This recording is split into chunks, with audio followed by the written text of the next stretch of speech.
So last night, Congress officially passed the stimulus inside of a $1.4 trillion omnibus spending bill. So in it, of course, were a lot of things that sucked. $500 million for Israel, not good. $33 million for overthrowing Venezuela. Among many, many goodies, $740 billion for the military-industrial complex. All of that stuff is in the omnibus, okay? Now, as far as stimulus measures go, there's a $900 billion bill. We had one $600 stimulus check. Stimulus. More like survival, but barely. And $300 of unemployment benefits. And that's basically it. For people when it comes to direct payments, okay? And so now the Pentagon, as I mentioned, they got $740 billion in annual funding for the next fiscal year. We got $1,200 for 9 months and then additional $600. So total, we're going to have about $1,800. By the way, that $600 is supposed to last till March. Wow. Oh, wow. That's wonderful. Wonderful. Great. So millions will continue to struggle as a result of this, even though Nancy Pelosi says, oh, it's a good, it's a significant amount of money, $600 per person. Really? What in what place? In what state? Can you afford a rent on $600? I don't think so. What about a coffin? As some people will need from coronavirus. Oh no, you can't afford a coffin either.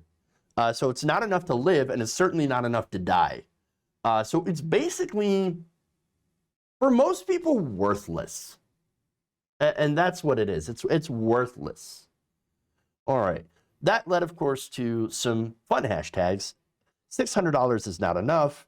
And hashtag let them eat cake, which is always fun. Now, one person says, the stimulus is a slap in the face to Americans who've had their livelihood forcibly taken away. Now, that is that could likely have come from the right wing. So understand that there are elements of both the right and left that are very, very mad at Congress right now, which is not surprising.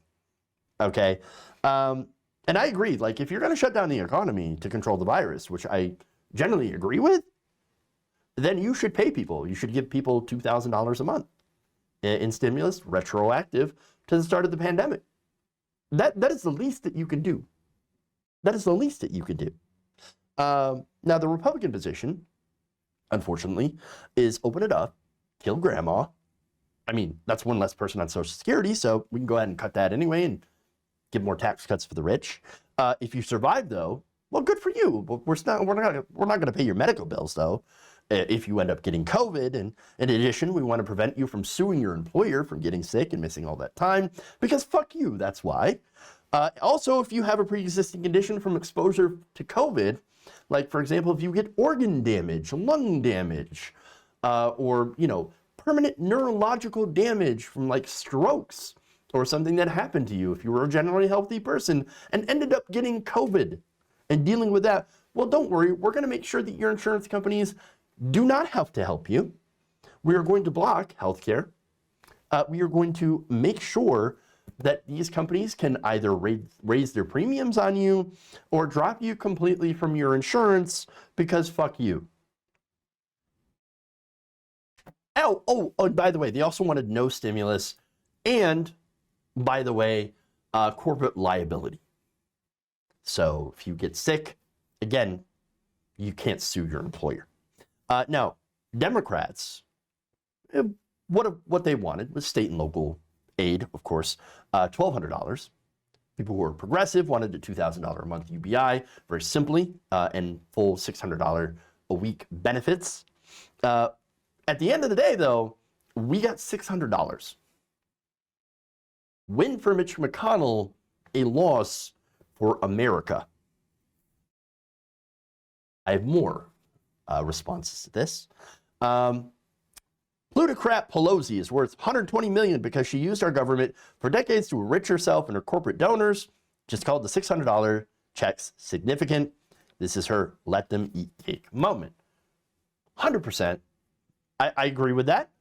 Nancy Pelosi is well out of touch and needs to be replaced. Who do we replace her with? Well, I would like to replace her with somebody progressive. Do we have anybody that's stepped up in order to become the next Speaker of the House? Well, for one, it doesn't actually work that way. Most likely, we're going to get Hakeem Jeffries. Hakeem Jeffries also sucks, although maybe not to the extent of Nancy Pelosi. So that sucks. But if we can put someone up to primary Nancy Pelosi to take her speakership, or at least to take her seat, I mean, that's a significant way forward. So that's the problem. Okay, more. Trump and the GOP stole from you and turned a blind eye to your suffering, and now they want you to be grateful for $600. What a disgrace. Another person says Stephen Mnuchin's travel for spring and fall of 2017 cost taxpayers at least $1 million, including when he rented a Gulfstream G4 for $33,000 to travel to Fort Knox to pose James Bond villain style with his trophy wife behind big sheets of money. But what do you get? $600. By the way, $600 would not fill her freezer with ice cream. Yep, absolutely. All right. No, agreed. Puck Arts Hourglass with okay. That's the person on Twitter here, who pointed out that Conway West received between $2 million and $5 million. Joel Osteen, which by the way, I would like to plug this Twitter account. It's not mine, but follow Joel Dongstein. You will not be disappointed. At Joel Dongstein. I think that's the one.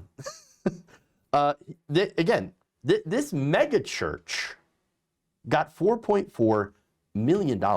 We can't even tax the churches, and yet somehow these guys get paycheck protection money.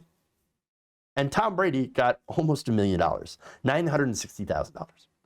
Members of Congress were paid $130,000 to spend 9 months arguing about whether you deserve $600. Another one says, if you vote for Pelosi for Speaker after this, you're complicit. As somebody who supports forced to vote, which, like, I'm not against the plan. I'm not against forced to vote. Okay.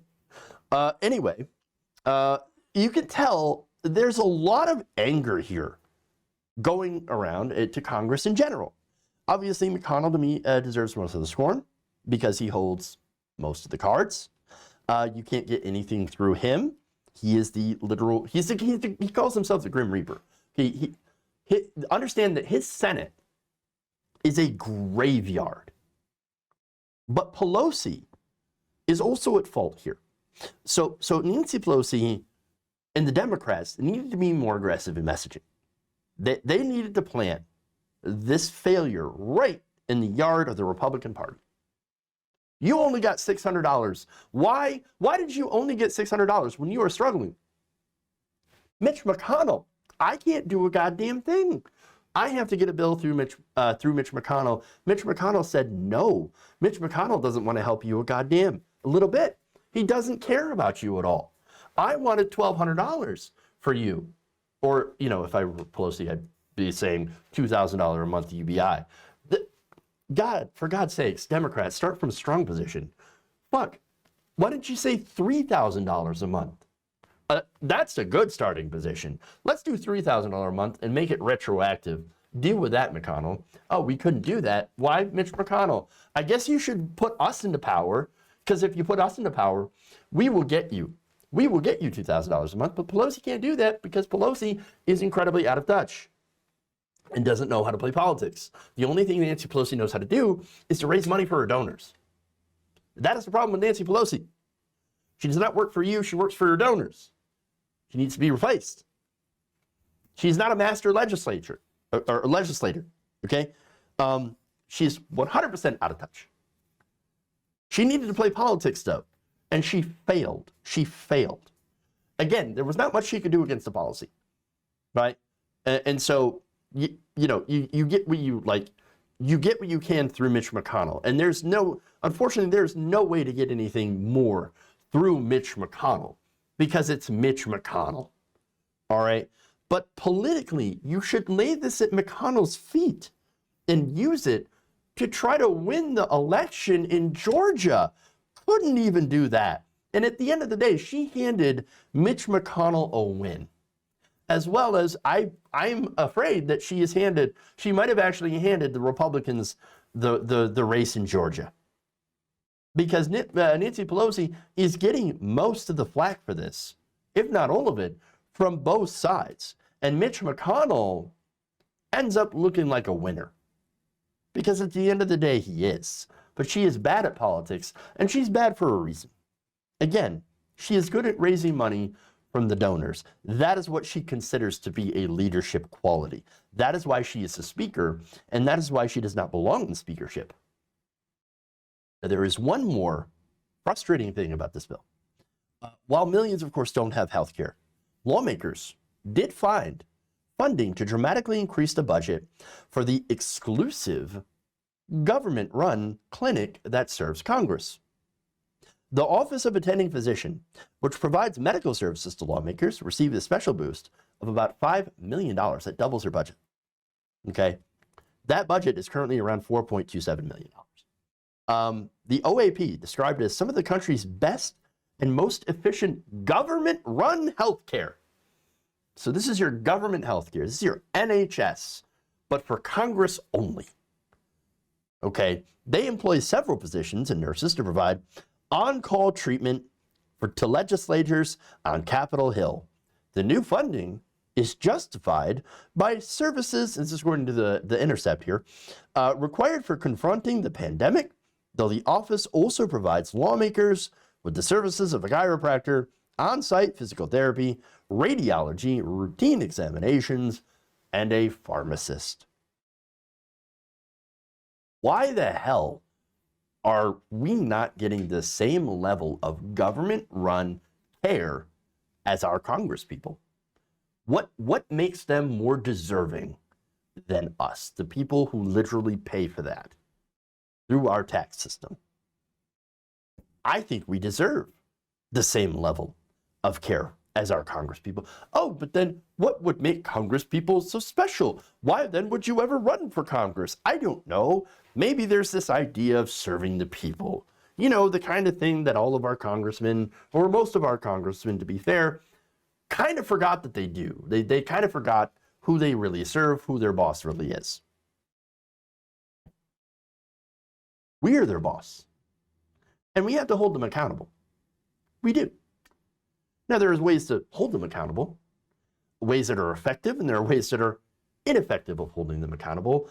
I am obviously in favor of the ways of effectively holding them accountable, which is what we need to do. Okay? Again, we pay for this stuff, but we don't get health care. We get a one-time $600 check after 9 months of nothing. Dick, nada, and they expect that to be enough. No, I think what we need to do is we need a mass mobilization. I don't know if this will ever happen, but I would like to see it. Mass mobilization with union groups, progressive groups, regular people, workers. I want to see millions of us, tens of millions of us, in the street, socially distanced, of course, with masks, in favor of a general strike. You want to talk about shutting down the economy. The Republicans love to talk about, you're shutting down the economy. You have not seen what shutting down the economy really looks like. But I want you to. And I want the workers to take that power into their own hands and to do a general strike until we can force politicians. And this is direct action. Okay, this is what direct action means. It's what it looks like when millions of us are in the streets refusing to do any sort of commerce, refusing to go along with the machine, refusing to work, to grind the system to a halt and do a strike until our demands are met. And our demands are simple. UBI. It's not like we don't have the money. It's not like we don't have the resource. Okay, we do. We absolutely do.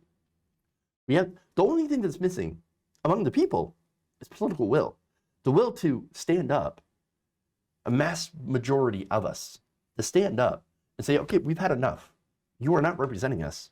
We refuse to continue this until our demands are met.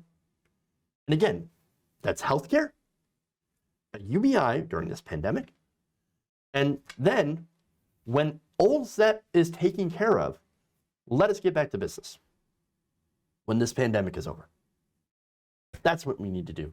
And I understand that people are not there yet. And that's why I preface this by saying, this is not something that I foresee happening, but it's what needs to happen. I hope it does happen. If you enjoyed this video, please give us a like and share with your friends. You can subscribe and help out the channel by becoming a patron. It's patreon.com/Jeff Waldorf, or you can become a channel member as well by hitting the join button below.